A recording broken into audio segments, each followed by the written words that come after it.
Racionalidad es el reconocimiento del hecho de que la existencia existe, de que nada puede alterar la verdad y que nada puede ser más importante que el acto de percibirla, o sea pensar, de que la mente es el único juez de valores y la única guía de acción, de que la razón es un absoluto que no admite compromiso, de que una concesión a la irracionalidad invalida la propia conciencia y cambia su tarea de percibir por la tarea de falsificar la realidad, de que el pretendido atajo hacia el conocimiento, la fe, es solo una simplificación que destruye la mente, de que la aceptación de una invención mística equivale al deseo de aniquilar la existencia y, como consecuencia, aniquila la conciencia. La independencia es el reconocimiento del hecho de que la responsabilidad de juzgar es de uno y nada puede ayudar a eludirla, de que ningún sustituto puede pensar por uno, como ningún suplente puede vivir nuestra vida, que la forma más vil de autodegradación y autodestrucción es la subordinación de nuestra mente a la mente de otro, la aceptación de sus aseveraciones como hechos, sus dichos como verdad, sus edictos como intermediarios entre nuestra conciencia y nuestra existencia. Integridad es el reconocimiento de que no se puede falsificar la propia conciencia, así como la honestidad es el reconocimiento de que no se puede falsificar la existencia, de que el hombre es una entidad indivisible, una unidad integrada de dos atributos, materia y conciencia, y que no puede permitir brecha alguna entre cuerpo y mente, entre acción y pensamiento, entre vida y convicciones. De que, como un juez impermeable a la opinión pública, uno no puede sacrificar sus certidumbres a los deseos de otros, aunque toda la humanidad se lo suplique o lo amenace. De que el coraje y la confianza son necesidades prácticas, y el coraje, la forma práctica de ser fiel a la existencia, de ser fiel a la propia conciencia. Honestidad es el reconocimiento de que lo irreal es irreal y no puede tener ningún valor, de que ni el amor ni la fama ni el dinero pueden tener valor si se obtienen mediante fraude, de que un intento por obtener un valor engañando la mente de otros es equivalente a elevar a las víctimas por encima de la realidad, de que uno se convierte en un peón de su ceguera, un esclavo de su no pensamiento y sus evasiones, mientras que su inteligencia, su racionalidad y sus percepciones se convierten en los enemigos a los que hay que temer y de los cuales hay que huir. Es el reconocimiento de que uno no quiere vivir como dependiente, y mucho menos como dependiente de la estupidez de otros, o como un necio cuya fuente de valor son los necios a los que puede embaucar. De que la honestidad no es un deber social, no es un sacrificio por los demás, sino la virtud más profundamente egoísta que un hombre pueda practicar. Su negación a sacrificar la realidad de su propia existencia a la confundida conciencia de los demás. Justicia es el reconocimiento de que no se puede falsificar el carácter del hombre, así como no se puede falsificar el carácter de la naturaleza. De que se debe juzgar a los hombres con tanto cuidado como a los objetos inanimados, con el mismo respeto por la verdad, con la misma visión incorruptible, mediante un proceso de identificación igualmente puro y racional.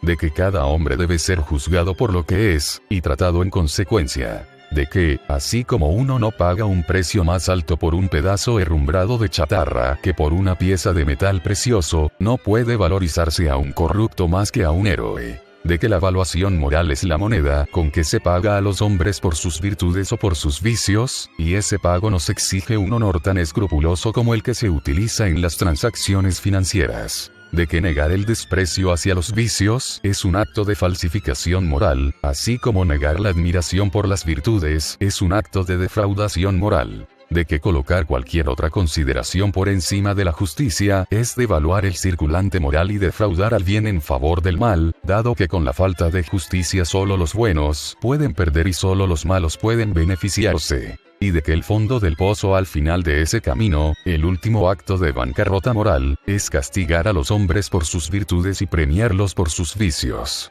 De que ese es el colapso y la rendición a la completa depravación, la misa negra de adoración a la muerte, la dedicación de nuestra conciencia a la destrucción de la existencia. Productividad es nuestra aceptación de la moral, nuestro reconocimiento de que elegimos vivir. De que el trabajo productivo es el proceso mediante el cual nuestra conciencia controla nuestra existencia, un proceso constante de adquisición de conocimiento y modelación de la materia para servir a nuestros propósitos, de traducir una idea en una forma física, de rehacer la tierra a imagen de nuestros valores. de que todo trabajo es creativo si es realizado por una mente pensante, y de que ningún trabajo es creativo si lo realiza un vacío que repite en acrítico estupor una rutina que ha aprendido de otros. De que tú debes elegir tu trabajo, y de que tus opciones están en relación con tu capacidad, ya que nada mayor a ella es posible para ti, y de que nada menor es humano. De que hacer trampa para obtener un trabajo que supere la capacidad de tu mente es convertirte en un primate aterrorizado que funciona con movimientos prestados en tiempo prestado.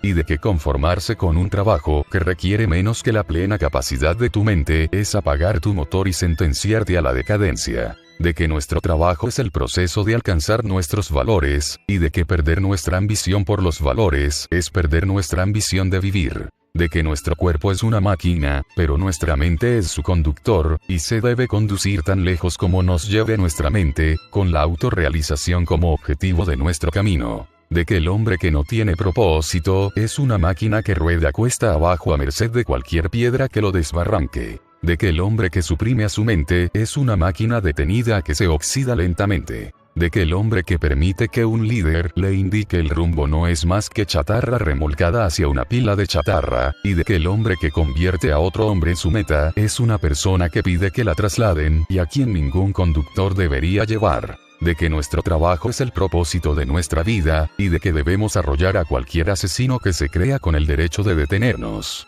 De que cualquier valor que encontremos fuera de nuestro trabajo, cualquier otra lealtad o amor, son solo viajeros con quienes elegimos compartir el trayecto, pero deben ser viajeros capaces de viajar por sí mismos en nuestra misma dirección. Orgullo es el reconocimiento de que uno es su mayor valor y que, como todos los valores del hombre, debe ser ganado. Que de todos los logros alcanzables, el que hace posibles a todos los demás es la creación de nuestro propio carácter. De que nuestro carácter, nuestras acciones, nuestros deseos, nuestras emociones son producto de las premisas sostenidas por nuestra mente. De que así como un hombre debe producir los valores físicos que necesita para mantener su vida, también debe adquirir los valores de carácter que hacen que su vida valga la pena. De que así como el hombre es un ser que genera su riqueza, también es un ser que genera su alma. De que vivir requiere un sentido de autoestima, pero el hombre, así como no tiene valores automáticos, tampoco tiene una sensación automática de autoestima y debe ganársela moldeando su alma a imagen de su ideal moral, a imagen del hombre, el ser racional que nació capacitado para crear, pero que debe crear por propia elección. De que la primera condición para la autoestima es ese radiante egoísmo del alma que desea lo mejor de todas las cosas, en valores materiales y espirituales, un alma que busca por encima de todas las cosas alcanzar su propia perfección moral, no atribuyendo a nada un valor por encima de ella misma. Y que la prueba de una verdadera autoestima es el estremecimiento de desprecio y rebelión de tu alma en contra de asumir el papel de animal expiatorio, en contra de la vil impertinencia de cualquier credo que proponga inmolar el valor irreemplazable que es nuestra conciencia y la gloria incomparable que es nuestra existencia, a favor de las evasiones ciegas y el estancamiento decadente de los otros. ¿Comienzas a entender quién es John Galt? Soy el hombre que ha ganado aquello por lo que tú no has luchado, a lo que has renunciado, traicionado, corrompido y sin embargo no has podido destruir completamente y que hoy escondes como un secreto culposo, malgastando tu vida en disculpas ante cada caníbal profesional, no vaya a ser descubierto que muy dentro de ti aún quisieras decir lo que ahora le estoy diciendo a toda la humanidad. Estoy orgulloso de mi propio valor y de mi deseo de vivir. Este deseo, que compartes, y sin embargo ahogas como si fuera maligno, es el único remanente bueno que te queda, pero es un deseo que debes aprender a merecer. El único propósito moral del hombre es su felicidad, pero solo se puede alcanzar mediante la propia virtud. La virtud no es un fin en sí misma. La virtud no es su recompensa personal ni forraje de sacrificio para premiar al mal. La vida es la recompensa de la virtud, y la felicidad es el objetivo y la recompensa de la vida. Así como el cuerpo experimenta dos sensaciones fundamentales, placer y dolor, como señales de su bienestar o su malestar, como un barómetro de su alternativa básica, vida o muerte, así también la conciencia tiene dos emociones fundamentales, alegría y sufrimiento, en respuesta a la misma alternativa. Las emociones son estimaciones de aquello que extiende la vida o la amenaza, rapidísimas calculadoras que nos dan la suma de las ganancias o las pérdidas. No tienes elección sobre tu capacidad de sentir que algo es bueno o malo para ti, pero qué considerarás bueno o malo, qué te dará alegría o dolor, qué amarás o odiarás, desearás o temerás, depende de tu código de valores. Las emociones son inherentes a la naturaleza humana, pero su contenido es dado por la mente. La capacidad emocional es un motor vacío, y los valores son el combustible con el que la mente lo llena. Si eliges una mezcla de contradicciones, se obstruirá el motor, se corroerá la transmisión, y te hará naufragar en tu primer intento por movilizarte en una máquina que tú, el conductor, has corrompido. Si colocas a lo irracional como medida de valor y a lo imposible como concepto del bien, si aspiras a recompensas que no has ganado, a una fortuna, o un amor que no mereces, a encontrar un atajo a la ley de causalidad, a que una se convierta en no por tu mero capricho, si deseas el opuesto a la existencia, precisamente eso es lo que tendrás. Y cuando lo alcances, no digas que la vida es frustración y que la felicidad es imposible para el hombre. Verifica tu combustible. Es el que te ha llevado a donde quisiste ir. La felicidad no se alcanza por orden de caprichos emocionales. La felicidad no es la satisfacción de cualquier deseo irracional con que ciegamente intentes consentirte. La felicidad es un estado de alegría no contradictoria, una alegría sin pena ni culpa, una alegría que no choca con ninguno de tus valores y que no te lleva a tu propia destrucción. No es la alegría de escapar de tu mente, sino la de usar su poder total. No es la alegría de disimular la realidad, sino la de alcanzar valores reales. No es la alegría de un borracho, sino la de un productor. La felicidad es solo posible para el hombre racional, el que no desea más que objetivos racionales, que no busca más que valores racionales y no encuentra su alegría sino en acciones racionales. Así como no mantengo mi vida mediante el robo o la limosna, sino mediante mi propio esfuerzo, tampoco busco obtener mi felicidad por el daño o el favor de otros, sino por mis propios logros. Así como no considero el placer de los demás como el objetivo de mi vida, tampoco considero que mis placeres deban ser el fin de la vida de otros. Así como no hay contradicciones en mis valores ni conflictos entre mis deseos, tampoco hay víctimas ni conflictos de interés entre hombres racionales, hombres que no desean lo no ganado, y no ven al otro con apetitos caníbales, hombres que no hacen sacrificios ni los aceptan. El símbolo de todas las relaciones entre esos hombres, el símbolo moral del respeto por los seres humanos, es el comerciante. Nosotros, los que vivimos según valores, no saqueos, somos comerciantes, tanto en lo material como en lo espiritual. Un comerciante es alguien que gana lo que obtiene y no da ni toma lo inmerecido. Un comerciante no pretende que se le pague por sus fracasos, ni que se lo ame por sus defectos. Un comerciante no despilfarra su cuerpo como si fuera forraje, ni su alma como si fuera limosna. Así como no entrega su trabajo excepto a cambio de valores materiales, tampoco entrega los valores de su espíritu, su amor, su amistad, su estima, como no sea en pago por virtudes humanas, en pago por su propio placer egoísta, que él recibe de hombres a los que puede respetar. Los parásitos místicos que a través de las épocas han denigrado a los comerciantes y los han mantenido en el oprobio, al tiempo que brindaban honores a los pordioseros y saqueadores, siempre tuvieron claro el secreto motivo de sus burlas. Un comerciante es la entidad a la que temen. Un hombre justo. ¿Te preguntas qué obligación moral tengo hacia mis semejantes? Ninguna. Solo tengo obligación hacia mí mismo, hacia los objetos materiales y hacia todo lo que existe. La racionalidad. Trato con los hombres como lo requiere mi naturaleza y la de ellos, por medio de la razón. No busco ni deseo nada de ellos, excepto aquellas relaciones que ellos quieren iniciar por su propia y voluntaria elección. Solo puedo tratar con su mente y solo por mi propio interés, cuando compruebo que mi interés coincide con el suyo. Si ellos no lo ven así, no entro en la relación. Dejo que quienes no estén de acuerdo conmigo sigan su camino y yo no me aparto del mío. Para ganar no uso más que la lógica, y no me rindo ante nada más que ella. No entrego mi razón ni trato con gente que entrega la suya. No tengo nada que ganar de tontos ni de cobardes. No busco obtener beneficio de los vicios humanos, de la estupidez, la deshonestidad o el temor.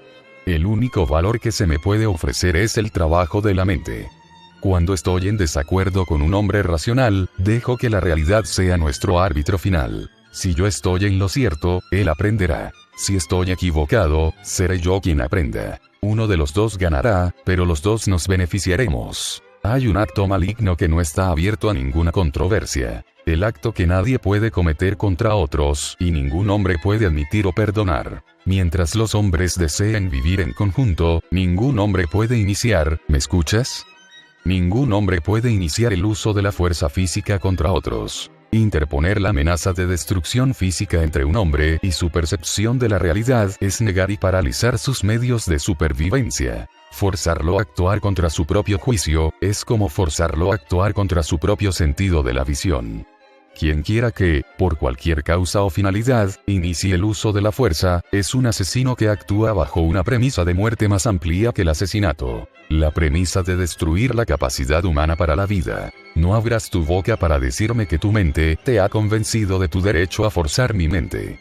Fuerza y mente son opuestos. La moral termina donde comienza un revólver.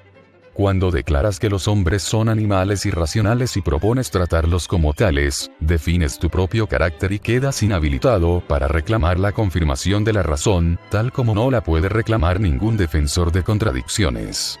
No puede haber derecho para destruir la fuente de los derechos, la única vía para juzgar lo correcto y lo equivocado, la mente. Forzar a un hombre a renunciar a su mente y aceptar tu voluntad como sustituto, con un revólver en lugar de un razonamiento, con el terror en lugar de la demostración, y la muerte como el argumento final, es intentar existir desafiando a la realidad. La realidad exige que el hombre actúe por su propio interés racional. Tu pistola le exige actuar contra él. La realidad amenaza al hombre con la muerte si no actúa de acuerdo con su juicio racional. Tú lo amenazas con la muerte si lo hace.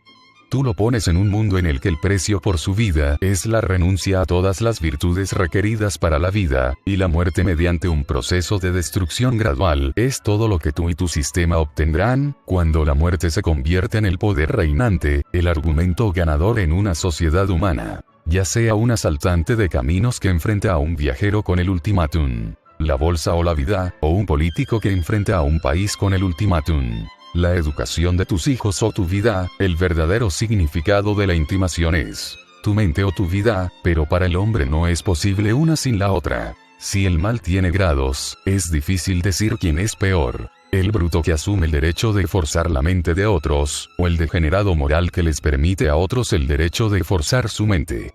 Ese es el absoluto moral que no está abierto a debate. No considero razonables a hombres que se proponen privarme de mi razón. No entro en discusiones con vecinos que piensan que pueden prohibirme pensar. No apruebo al asesino que desea matarme. Cuando alguien pretende tratar conmigo por la fuerza, le contesto con la fuerza. La fuerza puede usarse solo como represalia y solo contra quien comienza a usarla. No comparto su maldad ni me hundo en su concepto de moralidad. Simplemente le concedo su voluntad de destrucción, la única destrucción que tiene derecho a elegir, la suya. Él utiliza la fuerza para obtener un valor. Yo solo la uso para destruir la destrucción. Un ladrón busca obtener riqueza matándome. Yo no me vuelvo más rico matando a un ladrón. Yo no busco ningún valor a través del mal, ni rindo a él los míos. En nombre de todos los productores que te han mantenido con vida y solo han recibido como pago tu ultimátum de muerte, ahora respondo con un ultimátum de mi parte. Nuestro trabajo o tus armas. Puedes elegir uno de ellos. No puedes tener ambos. Nosotros no iniciamos el uso de la fuerza contra otros ni nos sometemos a su fuerza. Si deseas volver a vivir en una sociedad industrial, será en nuestros términos morales. Nuestras condiciones y nuestros motivos son la antítesis de los tuyos. Has estado usando el temor como arma y le has estado trayendo la muerte al hombre como castigo por rechazar tu moral. Nosotros te ofrecemos la vida como recompensa por aceptar la nuestra. Tú, adorador del cero, nunca has llegado a descubrir que vivir no equivale a evitar la muerte. Que alegría no es ausencia de dolor, inteligencia no es ausencia de estupidez, luz no es ausencia de oscuridad, y una entidad no es ausencia de no entidad. No se logra construir absteniéndose de demoler. Siglos de espera en tal abstinencia no levantarán ni una sola columna que evitas demoler. No puedes decirme a mí, el constructor, produce y aliméntame a cambio de que no destruyamos tu producción. Yo te contesto en nombre de todas tus víctimas. Perece en tu propio vacío. La existencia no es una negación de negativas. El mal, no el valor, es una ausencia y una negación. El mal es impotente y no tiene más poder que el que permitimos que nos extraiga. Perece, porque hemos aprendido que el cero no puede hipotecar la vida. Tú buscas escapar del dolor. Nosotros buscamos lograr la felicidad. Tu finalidad es evitar el castigo. La nuestra, ganar recompensas. Las amenazas no nos hacen funcionar. El miedo no nos incentiva. No deseamos evitar la muerte. Deseamos vivir la vida. Tú, que has perdido el concepto de la diferencia, que sostienes que miedo y alegría son incentivos de igual poder, y en secreto agregas que el miedo es más práctico, no deseas vivir, y solo el temor a la muerte te une a la existencia que has maldecido. Te lanzas lleno de pánico a través de la trampa de tus días, buscando la salida que tú mismo has cerrado, huyendo de un perseguidor al que no te animas a nombrar, hacia un terror que temes reconocer, y cuanto mayor es el terror mayor es tu miedo al único acto que podría salvarte: pensar. El propósito de tu lucha es no saber, no captar, ni nombrar, ni oír lo que ahora te diré. La tuya es la moral de la muerte. La muerte es la escala de tus valores, la muerte es la meta que has elegido. Debes seguir corriendo, ya que no tienes posibilidad de huir del perseguidor que quiere destruirte, ni del reconocimiento de que ese perseguidor eres tú mismo. Detente, por una vez. No hay escapatoria. Quédate desnudo, como te aterroriza hacerlo, pero como yo te veo, y mira lo que te has atrevido a llamar código moral. El punto de partida de tu moral es la maldición, y la destrucción es su propósito, medio y fin. Tu código comienza maldiciendo al hombre, y luego le exige que practique un bien que define como imposible de practicar. Exige, como primera prueba de su virtud, que acepte su propia depravación sin pruebas. Exige que comience, no con un parámetro de valor, sino con un parámetro del mal, que es el mismo, y por medio del cual a continuación debe definir el bien. El bien es aquello que él no es. No importa entonces quién se aproveche de la gloria a la que ha renunciado y de su alma atormentada. Un dios místico con un designio incomprensible, o cualquier transeúnte cuyas llagas infectas se constituyen en un inexplicable derecho sobre él. No importa, no se supone que el hombre comprenda el bien. Su deber es arrastrarse a través de años de castigo, expiando la culpa de su existencia con cualquier cobrador de deudas incomprensibles. Su único concepto de valor es el cero. Lo bueno es aquello que es no humano. El nombre de este monstruoso absurdo es pecado original. Un pecado sin elección es una bofetada a la moral y una insolente contradicción. Algo que está fuera de la posibilidad de elección, está fuera del territorio de la moral. Si el hombre es malvado de nacimiento, no tiene voluntad ni poder para cambiar. Y, si no tiene voluntad, no puede ser bueno ni malo. Los robots son amorales. Considerar como pecado del hombre un hecho que no está bajo su control es una burla a la moral. Considerar la naturaleza del hombre como su pecado es una burla a la naturaleza. Castigarlo por un crimen que cometió antes de nacer es una burla a la justicia. Considerarlo culpable en una cuestión en la que no existe la inocencia es una burla a la razón. Destruir la moral, la naturaleza, la justicia y la razón por medio de un único concepto es una hazaña del mal difícil de igualar. Sin embargo, esa es la raíz de tu código. No te escondas detrás de la cobarde evasiva acerca de que el hombre nace con libre albedrío, pero con tendencia al mal. El libre albedrío teñido con una tendencia es como un juego con dados cargados. Obliga al hombre a esforzarse para jugar, asumir responsabilidades y pagar por el juego. Pero la decisión está desbalanceada en favor de una opción que no puede evitar. Si esta tendencia es por su elección, no puede poseerla al nacer. Si no la ha elegido, su albedrío no es libre. ¿Cuál es la naturaleza de esa culpa que tus maestros llaman el pecado original? ¿Cuáles son los males que el hombre adquirió cuando cayó del estado que ellos consideran de perfección? Su mito declara que él comió el fruto del árbol del conocimiento, adquirió una mente y se convirtió en un ser racional. El conocimiento del bien y del mal lo convirtió en un ser moral. Fue sentenciado a ganarse el pan con el sudor de su frente. Se convirtió en un ser productivo. Fue sentenciado a experimentar el deseo. Adquirió la capacidad del goce sexual. Los males por los cuales se lo condena son la razón, la moral, la creatividad, la alegría. Es decir, todos los valores cardinales de su existencia. No son sus vicios los que el mito de la caída del hombre explica y condena. No son sus errores los que se exhiben como su culpa, sino la esencia de su naturaleza humana. Fuera lo que fuese, ese robot que existía sin mente, sin valores, sin trabajo y sin amor en el jardín del Edén, no era un hombre. La caída del hombre, según tus maestros, consistió en adquirir las virtudes necesarias para vivir. Esas virtudes, según tu criterio, son su pecado. Su mal, afirmas, es ser hombre. Su culpa, acusas, es vivir. A esto lo llamas doctrina de piedad y de amor por el hombre. Dices, no predico que el hombre es malvado, el mal es solo ese objeto extraño, su cuerpo. Dices, no pretendo matarlo, solo privarlo de su cuerpo. Dices, quiero ayudarlo, contra su dolor y señalas hacia el potro de tormento al que lo has atado, el potro de tormento con dos grandes ruedas que tiran de él en direcciones opuestas, el potro de tormento de la doctrina que separa su alma de su cuerpo. Has cortado al hombre en dos, y enfrentado una mitad a la otra. Le has enseñado que su cuerpo y su conciencia son enemigos ensalzados en una lucha mortal, dos antagonistas de naturalezas opuestas, reclamos contradictorios, necesidades incompatibles. Que beneficiar a uno es perjudicar al otro. Que su alma pertenece a un reino sobrenatural, pero su cuerpo es una prisión del mal que lo mantiene en cautiverio en esta tierra. Y que lo bueno es vencer al cuerpo, minarlo durante años de paciente lucha, cavando un camino hacia esa gloriosa salida que conduce a la libertad de la tumba. Le han enseñado al hombre que es un inadaptado sin esperanzas compuesto por dos elementos, ambos símbolos de la muerte.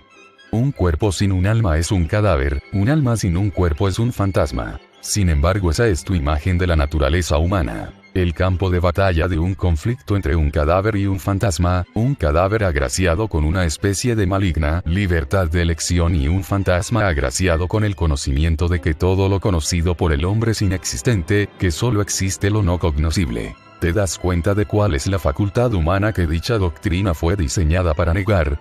Fue la mente la que tuvo que ser negada para hacer pedazos al hombre. Una vez que rindió su razón, fue dejado a merced de dos monstruos que no podía calibrar ni controlar. Un cuerpo movido por instintos irresponsables y un alma movida por revelaciones místicas. Fue dejado como la pasiva víctima de una batalla entre un robot y un dictáfono. Y ahora se arrastra entre las ruinas, tanteando ciegamente en busca de sustento. Tus maestros le ofrecen la ayuda de una moral que proclama que no encontrará solución y que no debe buscar logros en la tierra. La existencia real, le dicen, es la que no puede percibir, la verdadera conciencia es la facultad de percibir lo no existente. Y si no es capaz de entenderlo, esa justamente es la prueba de que su existencia es malvada y su conciencia, impotente. Como producto de la división del hombre entre alma y cuerpo, hay dos clases de maestros de la moral de la muerte. Los místicos del espíritu y los místicos del músculo, a los que llamas espiritualistas y materialistas. Los que creen en la conciencia sin existencia y los que creen en la existencia sin conciencia. Ambos exigen la rendición de la mente, uno frente a su revelación, el otro frente a sus reflejos. Por más que vociferen ser irreconciliables antagonistas, sus códigos morales son iguales, así como sus objetivos. En la materia, la esclavización del cuerpo. En el espíritu, la destrucción de su mente. El bien, dicen los místicos del espíritu, es Dios, un ser cuya única definición es que está más allá de los poderes de comprensión del hombre. Tal definición invalida la conciencia humana y anula sus conceptos de existencia. El bien, dicen los místicos del músculo, es la sociedad, una cosa a la que definen como un organismo que no posee forma física, un superser no corporizado en nadie en particular y en todos en general, excepto tú. La mente del hombre, dicen los místicos del espíritu, debe estar subordinada a la voluntad de Dios.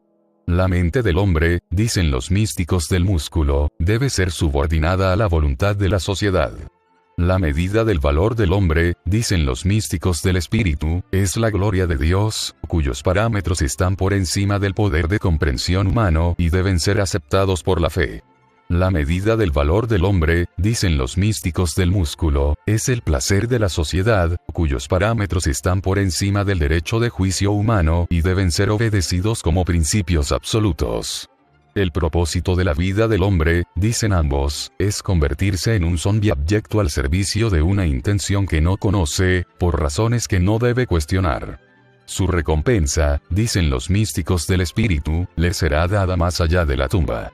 Su recompensa, dicen los místicos del músculo, se le dará en la tierra, a sus tataranietos. El egoísmo, dicen ambos, es el mal del hombre. El bien del hombre, dicen ambos, es renunciar a sus deseos personales, negarse a sí mismo, rendirse. El bien del hombre es negar la vida que vive.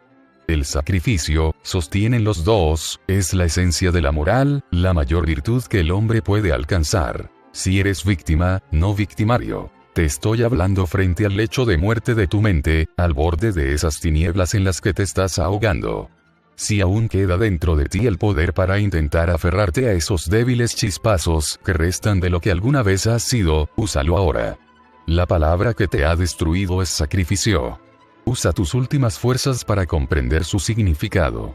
Aún estás vivo. Aún te queda una oportunidad. Sacrificio no significa el rechazo de lo vil, sino de lo precioso. Sacrificio no significa el rechazo del mal por el bien, sino el rechazo del bien por el mal. Sacrificio es la renuncia a lo que uno valora en favor de lo que desprecia. Si cambiamos un centavo por $1, no es un sacrificio. Si cambiamos $1 por un centavo, sí.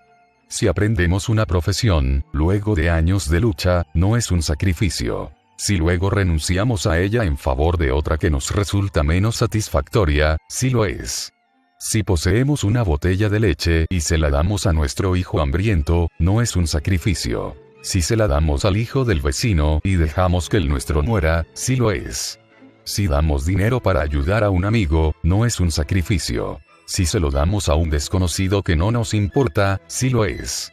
Si le damos a un amigo una suma de dinero que podemos afrontar, no es un sacrificio. Si le damos más dinero del que podemos, afectando nuestra posición, es, de acuerdo con esta especie perversa de código moral, solo una virtud parcial. Si le damos dinero causando un desastre para nosotros mismos, es la virtud del sacrificio pleno. Si renunciamos a todo deseo personal y dedicamos nuestras vidas a aquellos que amamos, no alcanzamos la virtud plena. Aún retenemos el valor de nuestro amor.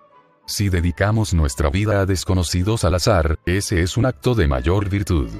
Si dedicamos la vida a servir a personas que odiamos, esa es la mayor de las virtudes que podamos practicar. Un sacrificio es la renuncia a un valor. El sacrificio total es la renuncia total a todos los valores. Si queremos alcanzar la virtud plena, no debemos esperar gratitud a cambio de nuestro sacrificio, ni elogios, ni amor, ni admiración, ni autoestima, ni siquiera el orgullo de ser virtuoso. La más mínima huella de beneficio diluye nuestra virtud.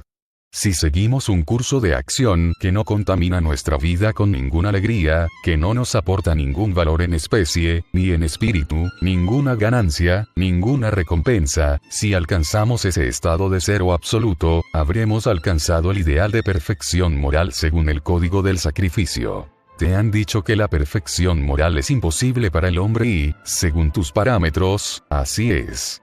No se puede alcanzar mientras estés vivo, pero el valor de tu vida y tu persona se mide según cuánto logres aproximarte al cero ideal que es la muerte. Sin embargo, si comienzas como un vacío sin pasiones, como un vegetal que busca ser comido, sin valores que rechazar y ningún deseo al cual renunciar, no ganarás la corona del sacrificio. No es un sacrificio renunciar a lo que no se quiere. No es un sacrificio dar la vida por los demás, si la muerte es lo que se desea. Para alcanzar la virtud del sacrificio, debes querer vivir. Debes amar la vida. Debes arder con pasión por esta tierra y por todo el esplendor que pueda darte. Debes sentir el impacto de cada cuchillo que lastima tus deseos y drena el amor de tu cuerpo. El ideal que la moral del sacrificio te presenta no es la mera muerte, sino la muerte lenta por tortura. No me digas que todo esto se refiere únicamente a esta vida en la tierra. No me interesa ninguna otra.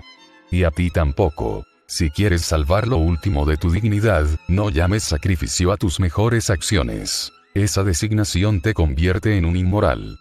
Si una madre compra comida para su hijo hambriento antes que un sombrero para ella, eso no es un sacrificio. Ella valora al hijo más que al sombrero. pero sí es un sacrificio para el tipo de madre para quien el sombrero vale tanto, que preferiría que su hijo padeciese hambre y lo alimenta solo por sentido del deber. Si un hombre muere peleando por su propia libertad, eso no es un sacrificio. No está dispuesto a vivir como esclavo, pero sí es un sacrificio para el tipo de hombre que está dispuesto a ser esclavo. Si un hombre se niega a vender sus convicciones, eso no es un sacrificio, a menos que sea el tipo de hombre que no tiene convicciones. El sacrificio es apropiado para quienes no tienen nada que sacrificar, ni valores, ni reglas, ni juicios, aquellos cuyos deseos son caprichos irracionales, ciegamente concebidos y fácilmente abandonados. Para una persona de estatura moral, cuyos deseos nacen de valores racionales, el sacrificio es la rendición de lo correcto a lo equivocado, de lo bueno a lo malo. El credo del sacrificio es una moral para el inmoral, una moral que declara su propia bancarrota al confesar que no puede infundir ningún interés personal al desarrollo de virtudes y valores. Dado que su alma es una cloaca de depravación, debe ser entrenado para sacrificarse. Por su propia confesión, esta moral es impotente para enseñarle a ser bueno y solo puede someterlo a un constante castigo. Piensas, sumido en un nebuloso estupor, que son solo valores materiales los que tu moral te exige sacrificar. ¿Y qué crees que son los valores materiales? La materia carece de valor excepto como medio para la satisfacción de los deseos humanos. La materia es solo una herramienta de los valores humanos. ¿Al servicio de qué se te pide que apliques las herramientas materiales que ha producido tu virtud?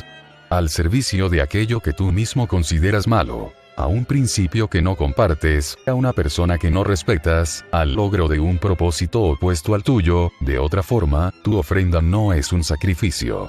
Tu moral te dice que renuncies al mundo material y que divorcies tus valores de la materia. Un hombre cuyos valores no se expresan en forma material, cuya existencia no tiene relación con sus ideales, cuyas acciones contradicen sus convicciones es un hipócrita despreciable. Sin embargo, ese es el modelo que obedece a tu moral y separa sus valores de la materia. El hombre que ama a una mujer, pero duerme con otra. El que admira el talento de un trabajador, pero contrata a otro. El que considera que una causa es justa, pero dona su dinero para financiar otra. El que tiene altos parámetros de calidad, pero dedica su esfuerzo a la producción de basura. Esos son los que han renunciado a la materia, los que creen que los valores de su espíritu no pueden ser plasmados en la realidad material. ¿Dices que esos hombres han renunciado al espíritu? Sí, por supuesto. No se puede tener uno sin el otro. Somos entidades indivisibles de materia y conciencia. Renuncia a tu conciencia y te transformarás en un bruto. Renuncia a tu cuerpo y te transformarás en una farsa. Renuncia al mundo material y se lo estarás entregando al mal. Y ese es precisamente el objetivo de tu moral, el deber que tu código exige. Bríndate a lo que no disfrutas. Sirve a lo que no admiras. Sométete a lo que consideras malo. Rinde el mundo a los valores de otros. Niega, rechaza, renuncia a tu yo. Tu yo es tu mente. Renuncia a ella, y te convertirás en un pedazo de carne, listo para ser devorado por cualquier caníbal. Es tu mente lo que quieren que entregues todos los que predican el credo del sacrificio, cualquiera sea su denominación o motivos, tanto si lo exigen por el bien de tu espíritu o de tu cuerpo, tanto si te prometen otra vida en el paraíso o la panza llena en esta tierra.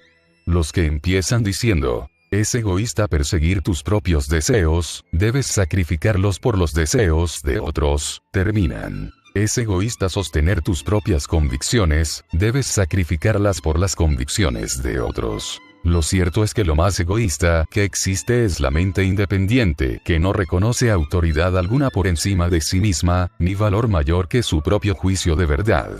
Se te pide que sacrifiques tu integridad intelectual, tu lógica, tu razón, tu concepción de verdad, para convertirte en una prostituta cuyo ideal es el mayor bien para el mayor número. Si apelas a su código para que te guíe en la pregunta: ¿qué es el bien?, la única respuesta que encontrarás será: el bien de los demás. El bien es cualquier deseo de los otros, cualquier cosa que creas que ellos desean, o cualquier cosa que creas que deberían desear. El bien de los demás es una fórmula mágica que transforma cualquier cosa en oro, una fórmula que debe ser recitada como garantía de gloria moral y como justificativo de cualquier acción, incluso la masacre de un continente. Tu paradigma de virtud no es un objeto, ni una acción, ni un principio, sino una intención. Tú no necesitas pruebas, ni razones, ni éxito. No necesitas alcanzar en los hechos el bien de los demás. Todo lo que necesitas es saber que el motivo fue el bien de los demás, no el propio. Tu única definición del bien es una negación. El bien es el no bien para mí. Tu código, que se jacta de sostener valores morales eternos, absolutos, objetivos, y que desprecia lo condicional, lo relativo, lo subjetivo, formula, como su versión de lo absoluto, la siguiente regla de conducta moral. Si deseas algo, eso es malo. Si otros lo desean, es bueno. Si el motivo de tu acción es tu propio bienestar, no lo hagas. Si el motivo es el bienestar de otros, entonces todo vale. De la misma manera que esta moral de doble sentido y dobles valores te separa en dos, también separa a la humanidad en dos campos enemigos. Uno eres tú, el otro es el resto de la humanidad. Tú eres el único paria que no tiene derecho a querer vivir. Tú eres el único sirviente. Los demás son los amos. Tú eres el único que da, los demás son los que reciben. Tú eres el eterno deudor. Los demás son los acreedores a quienes nunca será posible satisfacer.